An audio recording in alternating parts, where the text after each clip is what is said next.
So Yoff Loot Accelerator is operating under the NPBSF project. NPBSF project is supported by the Southeast Finland Russia Cross-Border Collaboration Program, and it is funded by the EU, Russia, and Finland. And this is what we have been doing so far. So today we're going to look at internationalization with Saku, and next week on Monday we have the go-to-market strategy. And about the demo day, someone asked me what time is it. We're going to give you that time on Monday, but please reserve some time from at least 10 a.m. Something like that. I think 10 a.m. is a time slot that it's going to probably be in. So, but we're going to send you the info on Monday.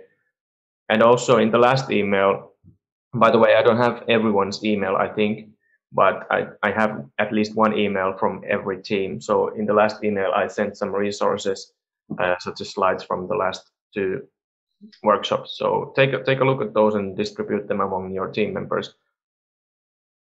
Yeah, and also we're going to send you info on Monday about when you should be ready with your presentations.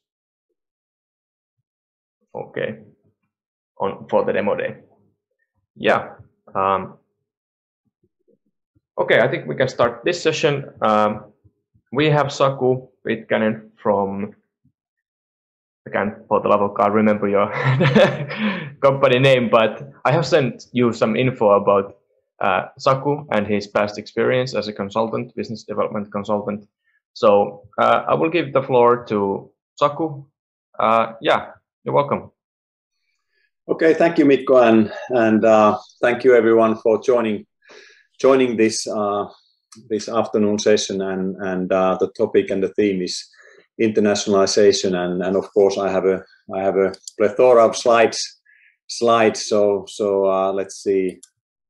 As Mikko mentioned, I'm a business consultant. You can look at after my name sakupitkanen.fi, so you can look at more information about myself. But I have been working last 10-11 years mainly with the companies who want to build their business on the international market. So I worked 7 years for FinPro, Business Finland organization, and then I've been working on my own since the beginning of 2016 and doing the similar type of things. So I've seen a lot of success stories and a lot of failures along the way. So today I want to share to you some of the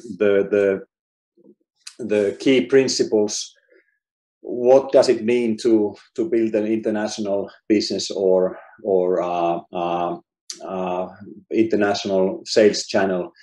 For me, the internationalization of the company or the business is the same as building the international sales channel for your product or your company or your solution. So even if you sell directly to a customer without no middlemen in between, that is your sales channel. You have to take care of the end client and nurture that relationship. So when I'm talking about the sales channel, it means that everything that is connected between you as a company and then the end client. And then some of the things that I have learned along the way. I have seen that what makes the sales channel to perform well. It's first to build it and then to nurture it so that it functions well. And then if we have time, I try to give you some of the things that how to sell to the international clients. It's basically the same as selling to your domestic clients, but maybe there's a little bit of some twists and tweaks that might be good to understand and remember. So this is basically the objectives for the day, and let's see how this moves now. Okay, at least with my mouse it seems to click. So and this keynote will or the presentation part will take about 45 minutes, and then I understood that you will have the breakout rooms and I have few tasks for you for those, and then I understood that we have about 10 minutes to give feedback to you on that one. So that's basically the outline for the day and how we are going to work. And I did look at some of the demo day videos of your companies, and so I have a little bit of a touch which kind of areas you are coming from and which kind of states and phase you are in. And one thing I noticed that quite a lot of your presentations were quite technology oriented. So maybe that's the first thing for you to outline, that when you want to internationalize, you cannot sell technology, you have to sell value to the customers, and that's a steep learning curve that many of my clients and maybe I should say I have also been part of the one technology startup company for 2 years, which eventually failed. We were close to breakthrough, but eventually failed. I was a partner and part of the time CEO, and so I have a little bit of a experience of starting something from zero and scratch and try to make it to the international markets, not just the consulting, but the real business. That was a few years back. Anyway, so that's the background, and let's move on. So when you think about the building the international business, I would say that this is pretty much this slide applies to whatever we do in life, or whether it's a startup journey or whatever it is. But certainly the internationalization journey pretty much looks like that. You can have 1 or 2 good deals quite quickly, and you might think that it's easy, but the reality usually is that it's a hard work and time consuming, costs much more than you think and what we expect, and creates all kinds of frustrations, not only because the language barriers or the cultural barriers, but the way of conducting business is just so much harder when you go to a different culture, and the distance grows between you and the client, and getting the partner network to work for you rather than you directly contacting the client. It makes a huge difference on your business journey. So that's just the reality of life. Anyway, so some of the phases of the internationalization, I want to show you the usually the typical phases that the company usually faces when they think about building the international business and the sales channel. I know that there are differences, of course, based on the whether you are selling, let's say, the industrial goods to the manufacturing goods to the B2B companies, or whether you are selling the SaaS services over the internet, or whether you are planning to sell your products only on online store. The journey is different, and some companies are so-called born global. By definition, their clients are everywhere. It doesn't matter where they are, they can reach the services over the internet just with the snap of a finger. And some companies, they really have to manufacture goods and put them on the boat or a train or whatever and ship them all the different parts of the world. And so there are differences between the businesses, but still I would say that some of these steps every company goes through to a certain extent, and that's why I think it's viable and applicable to any business. So first you start with the and like I said, that this is the company's internationalization process, and the growth path is usually like this, that at first you invest a lot, and then when it starts to work, the sales channel, you start to gain traction, and then at some point you have to revisit and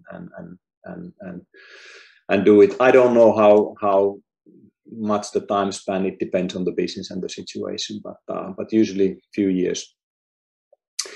So preparing for the growth, planning the market entry, establishing presence, and then improving the market position. Those are the basic steps. And then when we look at some of the things that you need to do here in each stage. So the international growth plan is good to do. It's good to plan your business, and it's a little bit like any business planning, but maybe selecting your target segment is probably even more careful when you are going to the international markets, because when the customers are close, you can maybe serve a bigger amount of customers, a different type of customers. But when you go to the international markets, I would say that the segment, make it so clear that who is your target client, and then where are they? Are they in a particular international market, or where are they? So you really make the spearhead very, very clean, and then you can of course plan and budget and put some targets and whatever you need to do in the growth plan. Test drive is good to do if you are not 100% sure how your product will work on the certain international market. I would say that you can hire an external body, or you can do it by yourself. But anyway, get the feedback from your potential clients, from the stakeholders in the value chain. That's very valuable. So the test drive is basically going and demoing your product or your concept to the potential clients. Right markets is of course you are evaluating that where is your competitive edge, or where is the market attractiveness biggest, and where is your competitive edge the best, and that's how you can limit down the markets and the segments. So that's some of the planning preparation work, which is good to do, good planning always. Then planning the market entry. I will go through the entry options in a minute. So I won't stop there so much now, but and you can see basically some of the entry options: direct sales and establishing company here on the other side. And then the sales channel development. How do you make the channel work for you? Then when you are ready to establish your presence in a new market, you usually need a partner, and the partner search is very key thing. And we are going to stop on that part a little bit later, so I will explain a little bit more of that, because when I was working at Finpro, or currently named as Business Finland, then the services that we sold or did with the Finnish SMEs aiming to the international market, the partner search was the most asked service within the scope of the services that Finpro was providing. So the partner search is touching almost everybody. Even if you don't need a sales partner, you might need some other type of partners on the market. And then there are other type of ways you can establish the presence. And then, like I said, that at some point it might be that the sales is declining, and you need to revisit your sales channel and do some other things. But that's maybe not for so much for today. Okay, so, and just to show you, I'm not going to go in detail here, but for each of these different things, there might be a lot of work underneath, like in the partner search. We will look at that part a little bit in a minute. So just to show you, give you a little bit of taste.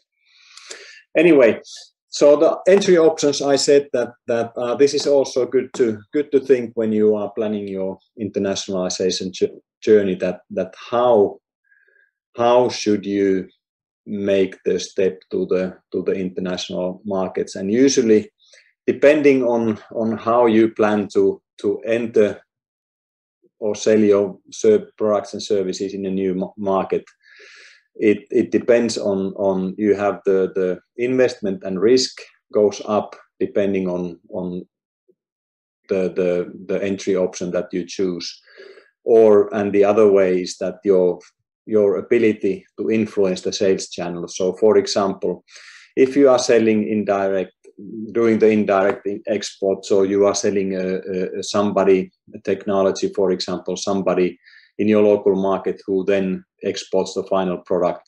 It's very simple, low risk, low investment, and you basically have full commitment you don't have much influence where the product ends up and where it is going. On the other hand, if you have a daughter company abroad, the risk is high because you have to invest a lot if you think about putting up a team in China, let's say you have 1 to 5 people, it costs you €1 million at least if you start to do that type of venture. That's a rough figure, but that's what I have heard. But then it is your business. You have the direct influence, what they do, how they do it, and how the business is run. And then there is differences in between. And most used service is, of course, the distributor, somebody who is selling your product and services on a local market. You have a distributor agreement with that company, and they import the product or service, whatever it is, and the combination, and then they will have either exclusivity or whatever, but you have an agreement, and then they will sell the goods and services. And then there are other things, direct sales. If you have a small number of customers, you can do direct sales yourself. But when the number of clients increase in the markets, of course, the costs go up very quickly because you have to keep in touch with them. And then, of course, I would say that the internet is now, the online sales is today disrupting many industries and businesses, and really becoming almost like a mandatory sales channel, along with the maybe the physical sales channel. So that's, I've seen many businesses, they are really rethinking and redoing the way they do the business, and whether it's domestic or international, and maybe you are even more qualified on that area, but that certainly is something to think about, and how you integrate the international sales. And maybe just to show you will get the slides later, so I don't go through all the positives and negatives. I mentioned few. But really the sales channel, the channel partner, which is the mostly commonly used way of establishing, 95% of the companies do it this way. The positive thing is that the local partner has a ready end client base. So once you make the distribution agreement, you know that they are touching your end clients immediately. They have access to those. That's why you want to give part of your profit to them, split the cake with them, and so that they do the sales work. And they know the cultural thing, they know the language thing, skills, and they know how to operate in the local market with the regulations and whatever comes into the picture. And the negatives is that, of course, you don't have the direct access to the end customers, and everything that comes, the feedback from the end clients is filtered through the partner on the local market. So that's, of course, you don't have access there. And then you are very dependent on the partner's activity. So if they are actively creating new leads and new sales, that's good. If they are not doing it actively, then you can only motivate, steer, and do different things. And we will look at some of those things are what you can do and lower that barrier. But so whichever way you think about internationalizing your business, then there's always some positives, there are always some negatives, there are benefits and risks, and it's within your evaluation then how you plan to go and take that step and do that business. Okay, so let's move on, and I will go a little bit further, and then we might have well, maybe we can have the comments in the end. So I will run this, and then we can have a few questions before we go to the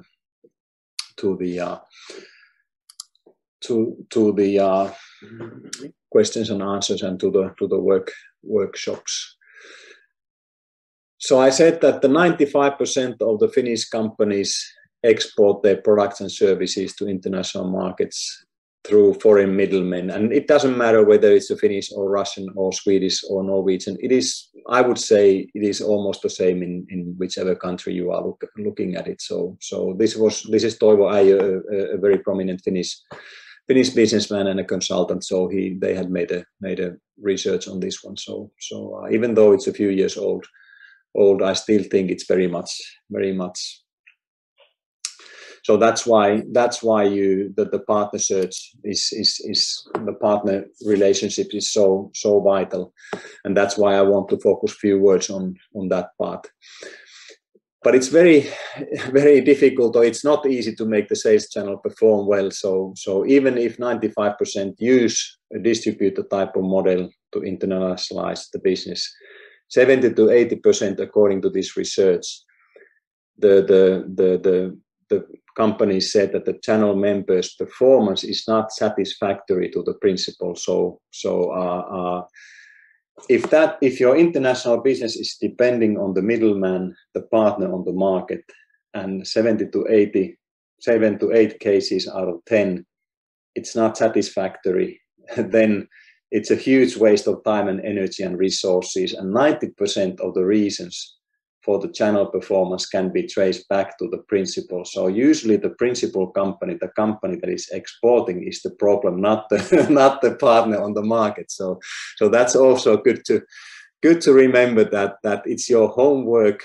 How well you prepare, how well you motivate, do you have the right partner, and are you really jointly building the business? It makes such a huge impact versus you just think about sign the agreement. You think about that the distribution agreement makes the day. It doesn't make the day. It's just the start of the relationship.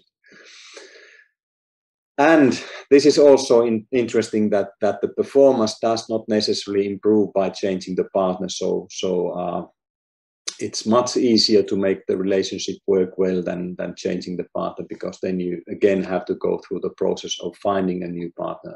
And so that's why you need a joint business plan from the start with the partner, and we will come back to that on a little bit later. So with the good partnership, with the partner search, you have three cornerstones: partner selection, starting the cooperation, leading and managing cooperation. So when you are selecting the partner, spend enough time, and then make sure that you help the partner to make and close first deals quickly. The quicker they can make the first deals, the more motivated they are to make the second and the third. And then you can then lead different tools and ways the cooperation on the international market. So this is just a typical process that you, together with somebody perhaps helping you on the local market, to identify the number of partners that you have profiled, and you have identified that, okay, we would like to have this size of partner, they should have access to this type of end client base, they should have this type of sales force, they should have this type of knowledges and competencies, not too big, not too small, whatever the criteria you put, you have a number of potentials there. And then you can, once you have profiled them, you can and get more information, you can narrow it down to hopefully one, and then try to negotiate the deal. But usually the visiting and the negotiation process starts here. You really start to approach them more in detail and start building business on a several one, and then hopefully we'll find. This is very typical. I can say that sometimes you are lucky, you go to the exhibition like I did with one of my clients. I helped them to establish their business in US, and we went to the Las Vegas on a very important exhibition. We put our booth there and demoed the project, and over those two exhibition days we met several potential companies who came to talk to us, and they were interested in distributing starting selling the product. And even during those days, because we spent a couple of extra days there in Las Vegas, so we continued the negotiation, basically shook the hands, because we found that one was particularly good profiled, right in California, having the access to the right type of clients, and so we made the deal, and it started like that. It took us one exhibition visit and a few emails and few video calls after that, and the channel was open. Has it been success after that? No, it hasn't. They haven't been able to pick up the sales because the relationship, while it was good and it was well started, they still need a lot of training to do the end sales. But there's not one fit for all. It can happen like that, and sometimes it can take a long time for this phase of the process. But the exhibitions are good. Trade shows are a good way to track the potential group of partners. Ideal partner profile. Quickly, these are the type of things that you can look at, and these are just directive and which I mentioned earlier that the potential partner should have. Do they have the right type of end clients, access to the clients that you think your product or services fit well? What is their existing product assortment? Do they have competing products? Do they have good complementing products? Do they have killer kind of door opening products so that they can help you to get into the right clients quickly? Do they have enough sales and marketing capacity and the field sales force? How do they do their business? And do they have enough financial resources? For example, if a distributor needs to buy a demo product from you, which costs, let's say, 10,000 euros or dollars or so on, can they buy the demo product? Do they have enough money for that?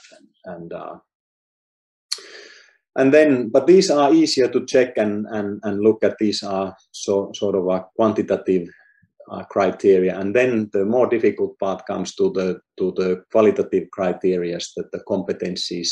Do they have the right type of technical skills and competencies to sell your product, and what is their reputation? Where can you find more about them, and what does the network say about that company, and what is their real motivation? Are they really want to list another product on their portfolio, or are they really keen on making business and they see the future as good as you see it, and what is their commitment? Are they going to earn enough money on your product and services so that they will be motivated and committed on long-term partnerships? So these are the type of things which are good to take in mind and look when you are then building the relationship and establishing the search part. And I have just placed here some of these questions that might help you to describe what type of questions to look at for each of these previous profile criteria. So which I mentioned basically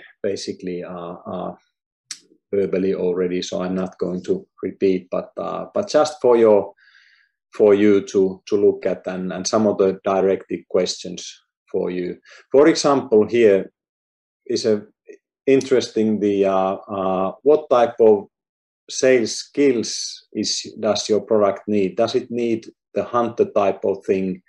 For example, if you are in the project type of sales where you always need to find a new client, then the hunter type of sales profile is important. But if you have more like once you have established a relationship with the end client, then it requires nurturing that relationship and selling more every time. So maybe it's the farmer type of company that you are needing, but these are just some of the directions for you to look at, and the same for the qualitative criteria, the competencies and reputation, motivation and commitment, and my general guideline is that if your product represents only let's say 1% or less of the partner's revenue, then you are almost like it's very little, and once it is, I would say, if it is 5% to 10%, you are important to the partner, and if you are around 10% or more, then you are very important to the partner. So it's good that if you can within the certain time frame reach the 10% of their product portfolio, then that's good. Anyway, but it doesn't always happen, and okay, and then few words about the starting the cooperation, and because once you hopefully can make an agreement, the one thing about writing the partnership agreement with the local partner is that use a lawyer, because the lawyers usually, if they have a little bit of experience with the international contracts, they are good at helping you with the draft agreement. Don't make it too complicated. Make the agreement simple, quick to close, but make sure that certain parameters are right, and a good lawyer will help you on that one. And then when you have appendices attachment to the agreement, they can be price lists or product assortments and these type of things, which might change annually, or you might update them more frequently, so you don't need to renegotiate the base agreement every time, but you just update the appendices then, or the attachments. So that's just a little side note. Anyway, when you are starting the cooperation, and I cannot emphasize, this is where usually, or the couple of cases that I have been helping hands on few companies, this is the phase where another phase which we usually overlook. We think that once the agreement, because it might have taken a lot of time and effort to come into the agreement finally, and then we think that now the sale starts, and this is where the frustration begins, when it goes 1 month, 2 months, half a year, and you keep calling and nothing happens, and only vague promises. And so what can you do? Make sure you agree the targets immediately, and make sure that they have budgeted it well, and make a joint marketing plan. How do you jointly are going to promote the product on the market? Don't leave it only for the hands of the distributor or the partner. Make sure that you are involved in that one, and then provide the adequate training, the sales tools, the technical, the commercial, the agree on the routines. How do they report to you? How do you communicate? How often? Who is your primary contact within the partner's organization? And so that they have all the tools and processes, routines ready when you start the cooperation. And then make sure that you have agreed the activities for the first 6 months. What kind of fairs, what kind of road shows do you need to be some of the client visits, key account visits together with them, and support from this is Finland here, it can be Russia or wherever you are located, then support from your home country, the technical, commercial, whatever is needing, and make sure that you have the joint marketing plan written together with the partner, so that you can start making the deals. And just 9 points which I like. This is from one source which I picked up, but I can pretty much agree all of these points presented here. So we went through those partner criteria. So make sure that the partner fit is as good as you can make it. It's not always you get the 100% fit, but maybe you have 1 or 2 criteria that has to be made sure that at least these 1 or 2 or 3, whatever they are, criteria are met, that are before you go along. Maybe the 100% case might not even happen, or maybe the partner becomes the 100% fit along the time. But partner fit, timing can be a good partner, but they have capacity to take your new product and focus to invest on you. Make sure that the immediate market engagement happens. Move fast when it's hot, when you are all excited. move fast and make sure things are happening. Minimize the agreement and planning discussions. You can spend time and time again if you really want to nitpicky the agreement part, but keep agreement simple, make it work, move on. Baby step it, learn quickly, do those right steps along the way. The first 6 months that you really do the right things in the smaller steps than big steps, seldom, but often small steps together with the partner. Make sure that they get enough incentives and rewards when they are selling you your products, that the sales guys have the mindset that if they sell your product and services, they are well rewarded. Relationship. People want to work with people they like and trust. Build the relationship. I mean, it's every commercial deal and transaction, and make sure that the relationship works, and communication is the key of the relationship. Even if you don't have anything to say, call and send an email and make an encouragement, whatever it is. And then make sure that they find your product and solution as easy to sell as possible. So that they have the energy and then the if you need to move quickly, you can make, let's say, for first kind of investigative agreement for 6 months, so that they can start and then consolidate that if everything moves fine. But what I'm trying to say with all of these 9 points, they are gearing up to the things that create traction immediately with the new partner, so that you can get the sales open.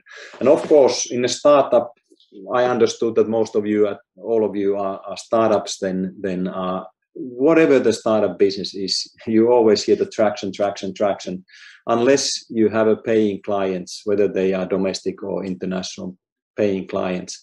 You are all the time in the development phase, and only when you are meeting the clients and selling the product and the product is used, you are alive. And this is what we learned in my startup journey, that you cannot be too long time a startup. You have to start creating business and making deals and closing the deals and getting the traction quickly, and certainly on the international sales, there are always other companies who want to take your cake. Okay, and I've been talking about now quite a lot about the selling through the middlemen. I know that I think there are some of you are selling directly to the international clients, and so I took one example, and it doesn't matter whether you planning to work with the partner, distribution partner, or whether you are planning to sell yourself. I'm telling this story because this is one great story. This is not my case. I heard this through one guy who was doing a seminar, and I love the story so much. I've been telling this a few occasions. How difficult the international sales is, and then once you get the certain things right, how the things start to open up. So this is a typical frustration journey we looked at in one of the first slides. Anyway, it was a case, a Finnish company selling the technology to car industry in North America, and basically, doesn't even matter what you are selling and what the product is, but this is the type of new innovation. Traditionally, the car industry have tens of thousands of subcontractors, or you have like a market in North America. You have tens of thousands of companies making parts for the car automotive industry, and they are doing the parts and they are welding the parts together. And the traditional way to do the quality control is to take samples and inspect those and of the product line or the product patch and production patch, and that way to control the quality. And this Finnish company, they had they had a new innovation, which was they didn't need to take the samples, but they could inspect on the production line every welding joint that they are adequate, and thus reduce the defects and improve the quality control and cut the costs in the quality control. So everything sounds good. And they had paying customers in Europe, so they were doing good in Europe, and now it was time to start selling the stuff in North America. And so they went there. This is some years back, and they went to there, and they got the lead from their European customer. And the first year they closed their first deal in US, and they said that now the US market is open just like that. Let's make some money. And so the next year they went through those markets, and across the US they went to the different companies. They made a cold call and then booked a meeting and went to the meeting, and so this was direct selling by the own sales team, so no distributor, but they were doing the sales themselves. So Finnish guys, a lot of traveling miles in North America, and the year ended, and no sales after the second year. After the first year, no sales.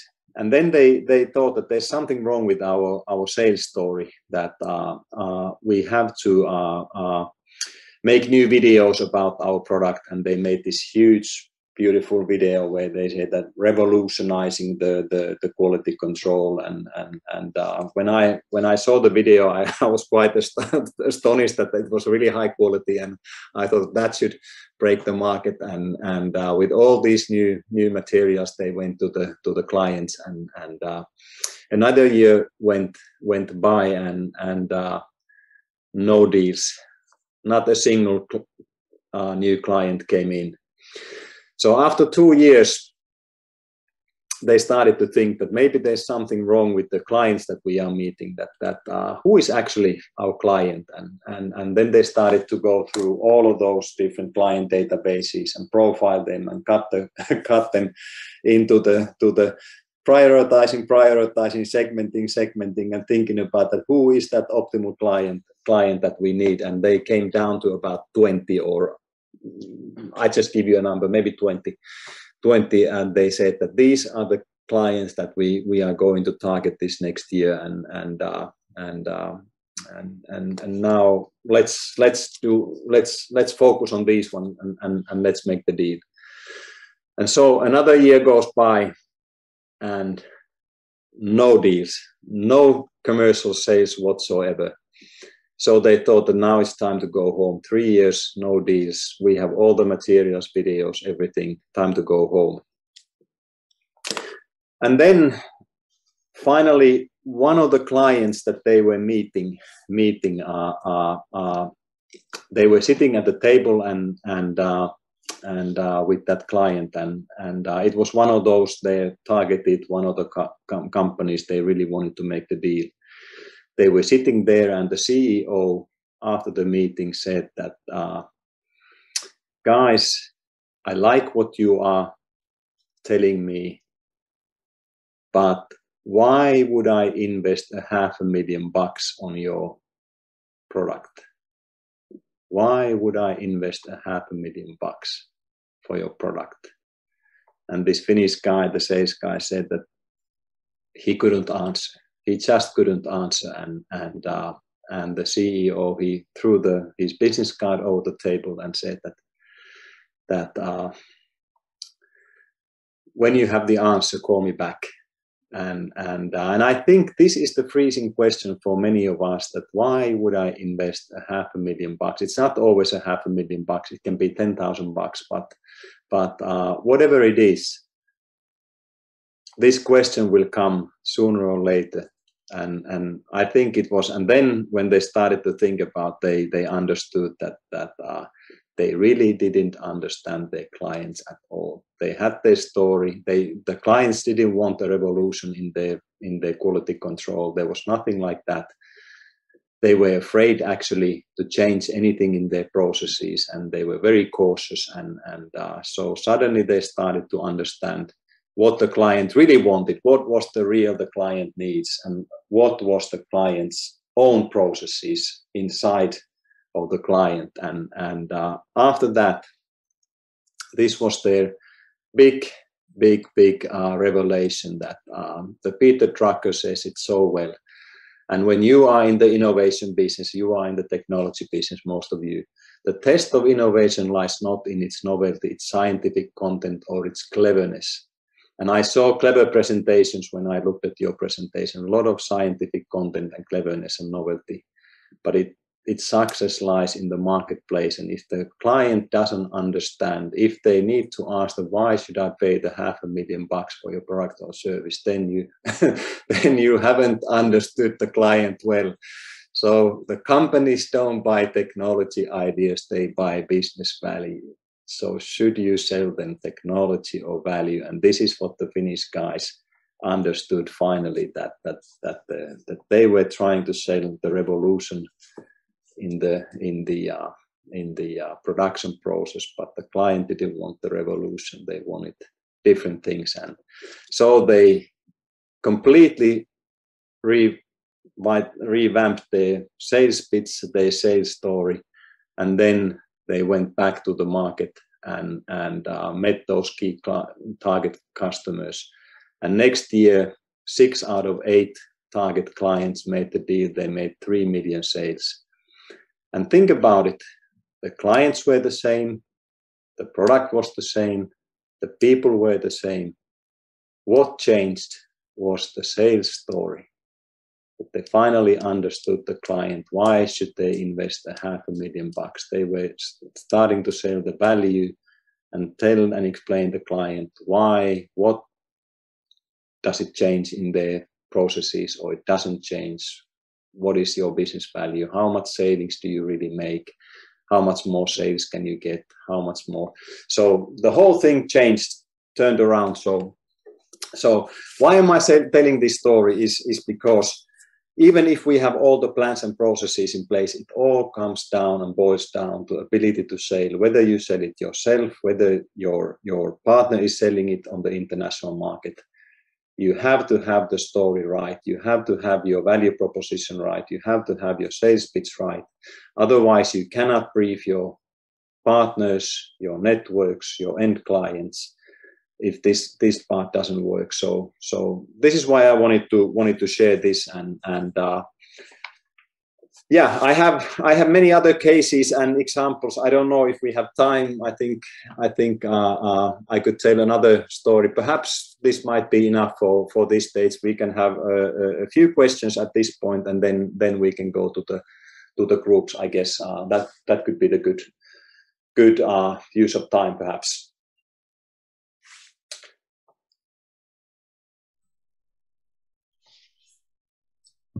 Any questions regarding the earlier steps or the what I shared about the process itself,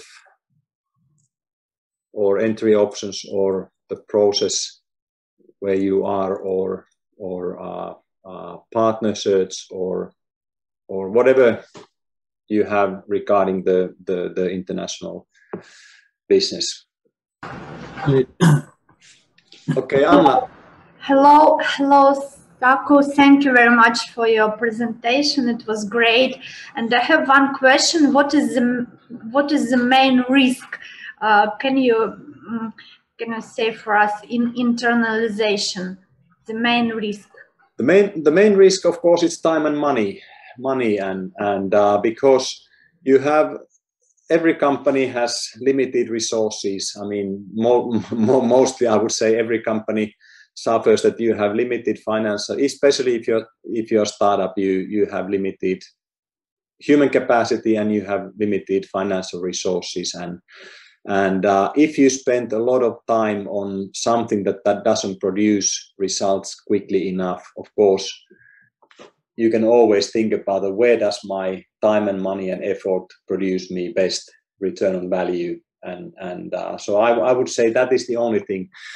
But then on the other hand, meeting the international clients, even if it doesn't directly bring revenue to you, it's still, you learn so much of that some type of sales traction you need to do, and if you have time and opportunity to meet international clients, by all means, I think you should do it.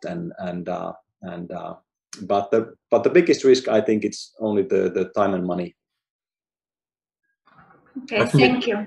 Sorry, because even if you, of course, one of my clients used to run into the problems with the distributor, and he got a huge legal claims on him, and I had to help him in the court, even with the lawyer, and we finally were able to sort out everything. But 2 years went without any sales in that market because of the legal claim. So it can go, if it goes bad, it can go to that, can be a risk. But I would say that's a very fractional and very, very rare risk that can happen. Yeah. So Erkki would like to ask one question about daughter company. Of course, I'm not having any project in this case, but maybe some of our Russian partners would like to know your comment about opening company in Finland. If exist Russian people with Russian originated idea, and if they are thinking about opening a company in Finland to have more easy selling in Europe. You thought that I understood your presentation that this would be not very good idea, that it is more straightforward to find a partner. So would you give comments anyhow about opening a company in Finland? Should people simply forget that kind of plan, or should they anyhow still keep this kind of idea, because this own company in Finland would also give possibility to live in Finland, to get residence permit and that kind of additional administrative benefits?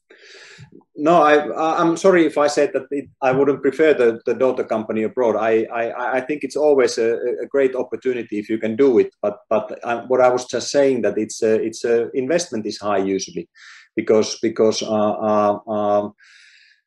usually it's more than one people you probably need if you are planning a daughter company abroad, and their living cost and all of the other things involved. So, but if you have money and ability to commit on your own team in a new market, certainly that can be, and there could be a strategic need in certain cases, certainly. So it's always a pros and cons you have to weigh when you are thinking about your entry options, that if I don't have money to put up my own company abroad, then are there other less riskier ways which I can start doing the business in a new country. So, but of course, it's always excellent if you can hire or put your own team, or hire the local team, and maybe have one person from the parent company living in that, working with that local team. So anyway, so that's my only thing is that the financial risk is much bigger in that one, or investment is much bigger.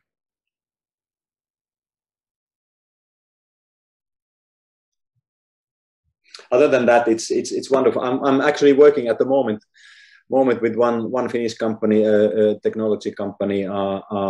They have now, of course, the more mature they are in Europe, and just put up an own team in US. So they have local distributors which are doing certain requirements in the country or certain things, but they always, a new market, they know that they have to have a own team, so that they create the demand, so they sell to the end clients, and then they operate as a system integrators to own people. But they still need partners to do a certain other functions in the market. So they are kind of a hybrid things. And we are now working in Asia, or trying to check Asia, the market validation. So where in Asia should they start, and where should they put their own team, and how they should build the business in Asia region. So and we are evaluating all of these different entry options with them, and and so it's not that one size fits for all, but we are always evaluating different things.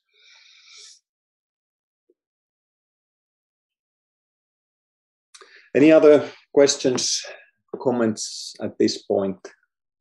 Yeah, I can see one hand. For a new question? Yeah, Sergey, I think you had at least hand up. Yeah. Thank you so much. It was very interesting. And I have such a question. From one hand, you should be open to your local partner abroad to let the partner explain your technology on his native language to potential partners or customers. But from the other hand, you need to be secure and you need to think about how to make your technology safe. Because we had some bad case at Emirates at Dubai. It was 2 years before, and the local partner at Emirates made a very beautiful meeting with the top manager of one developer at Dubai. And the developer top manager was very interested in budging, in collaboration, some kind of. It was a very beautiful customer, I think so. And the partner noticed that the customer is huge and the potential of this budget is awful, and started to make a local company to make a cash flow goes through him firstly, not directly to us, and spend a lot of time on it. And the budget didn't make that, and then they were trying to find a new company with the same technology as we do, or even repeat the technology themselves. It was not the best way of behavior. It was not the behavior of a good partner, surely. But finally, they failed, and we didn't make that deal. So, how can you comment that that line between openness and securitization of your technology? Thank you. Yeah, I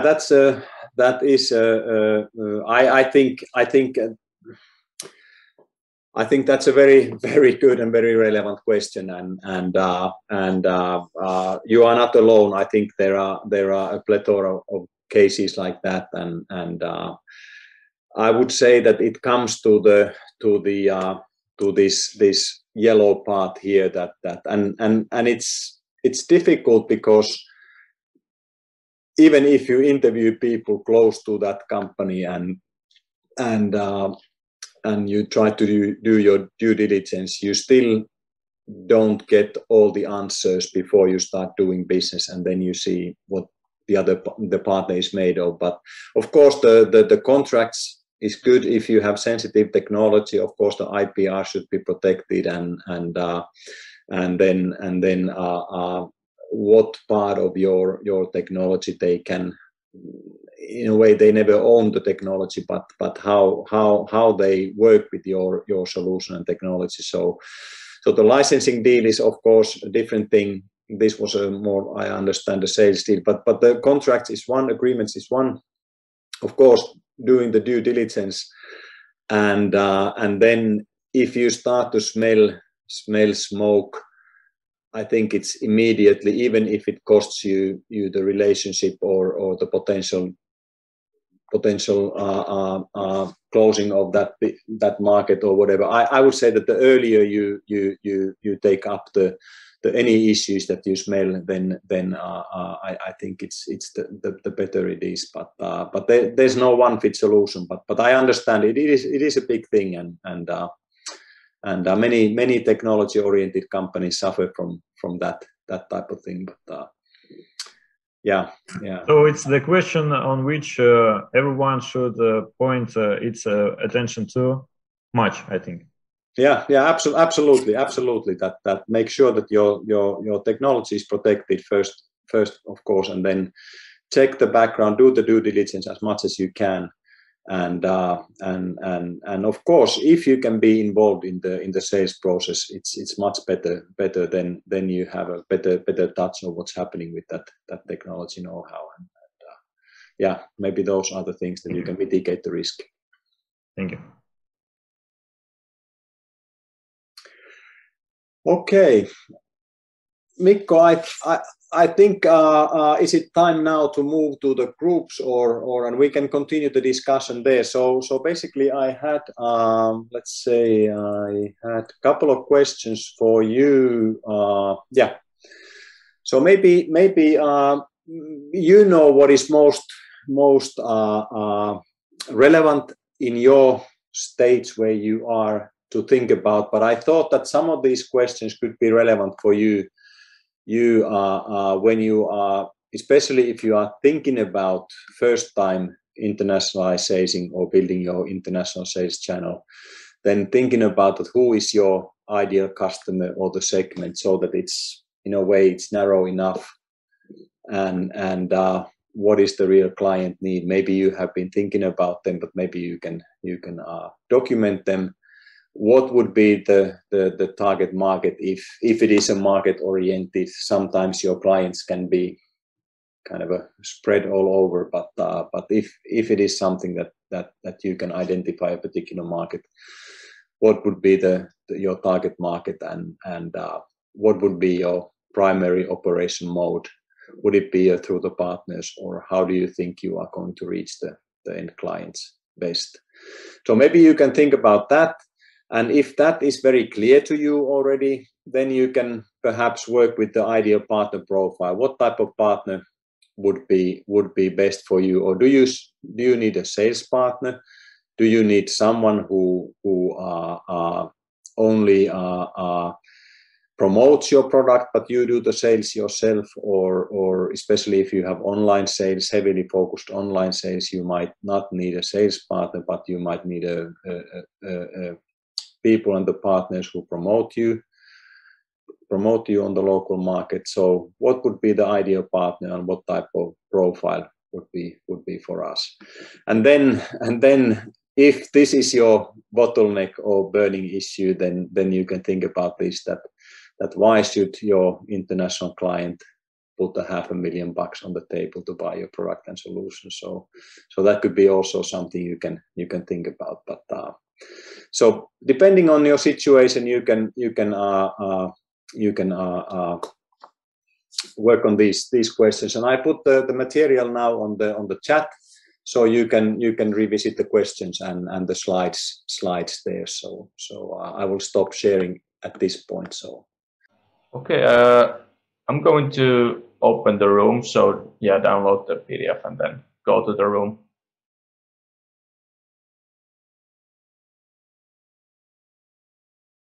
Okay, so maybe I can give some of the comments from my side, and some of these things I already said in the to you in the groups. But one thing I noticed that the very core question actually that was missing on my presentation, on my slides, is that why should a company move to the international markets? That's the very starting point, and because, like I said, that for Finnish companies, we are like Israel, that our home market is very small, and it's almost natural for us that companies quickly need to move to the international markets. Otherwise, we run out of potential clients and the potential business. Of course, depending on which kind of business you are in, but that's usually the case. While I didn't think about it at all that for Russian companies, you are a big market, and you have a big home market, and of course you have a geographical spread which is almost like a continent. So but even in St. Petersburg you have the same amount of people like in Finland. So maybe the need to internationalize your business is not that big. So that's something, of course, that it's a much bigger and a more strategic question for you to whether you need to actually find clients in the international markets, or is your domestic market big enough? The other one that perhaps I didn't think about, that in certain like one of the groups said that since they are in the IT thing, and if there are concerns with the international clients regarding the security when you are coming from Russia. So you might have, depending on the industry that you are in, there might be some gap that you have to kind of reach compared to some of the Western competitors that on the international markets, because you are coming from Russia and you might have the reputation of the Russian hackers or whatever, and you have the technical good country image, but of course there might be this type of things which makes you to be even better than the other competitors to win the deal. So those are the things I think you need to think about when moving to the international part. But both can be overcome, and one thing what I didn't also think about is that you are bordering with so many countries that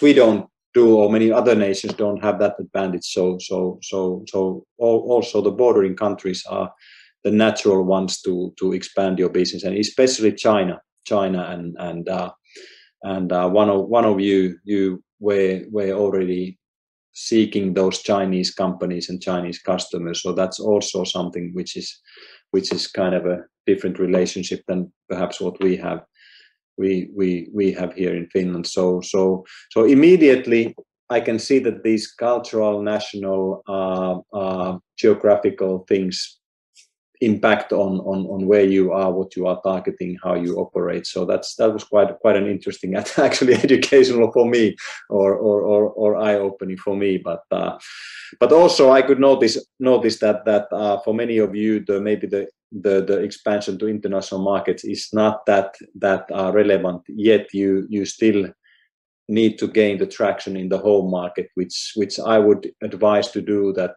build a good solid reference base in your country, whichever is your target market, Finland or China or whatever, US or so on. Then a solid reference base cash flow from your own market will help you to win the customers in the other markets. So that's basically some of the things I picked up from the groups.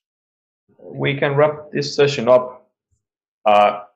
Thank you so much, Saku. I truly enjoyed your presentation, and I hope the teams did as well and got useful feedback from you. So, and thanks to the teams for being so active. This was the second to last workshop. So next Monday at 12 o'clock, we have the last one. Go-to-market strategy workshop. All right. I think that's enough for me. Thanks again, Saku. And thank you, Mikko. Thank you, everyone. Thank you for being such a great audience. Good. All right. See you guys. See you guys. Yeah. Bye-bye. Bye-bye. See you. Bye.